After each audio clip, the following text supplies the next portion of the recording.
वॉशिंग्टनमध्ये अंधाधुंद गोळीबार करण्यात आला। या गोळीबारात 4 जण ठार झाल्याची भीती व्यक्त केली जाते। अनेक जण जखमी झाल्याची माहिती मिळते। तर अजूनही गोळीबार सुरूच आहे। वॉशिंग्टनमध्ये बर्लिंग्टनच्या कास्केड मॉलमध्ये गोळीबार करण्यात आला। या गोळीबारामुळे अनेक नागरिक मॉलमध्ये अडकलेत।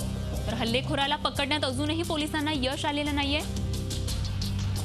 या संदर्भात अधिक माहिती जाणून घेऊयात। सुनील काळे आमचे प्रतिनिधी आपल्या संपर्कात आहेत। सुनील, काय अधिक माहिती आहे या संदर्भात? अजूनही या ठिकाणी गोळीबार होत असल्याची माहिती समोर येते।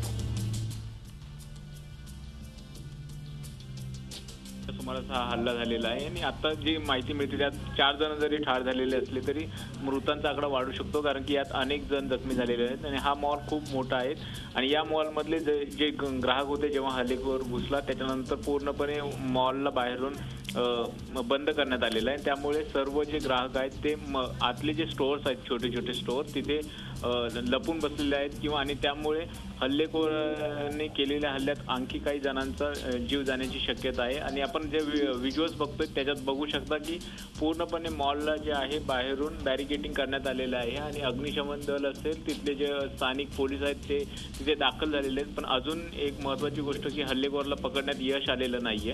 त्यामुळे याबाबत अजून माहिती मिळत नाही की या हल्ल्यात किती जण नेमकी ठार झालेले आहेत आणि हा हल्लेखोर कोण आहे।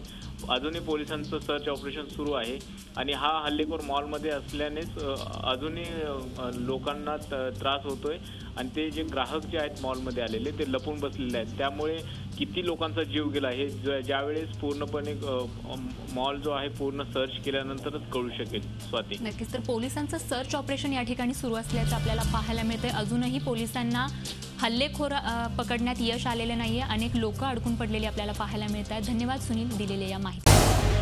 झी 24 तास रहा एक पाऊल पुढे।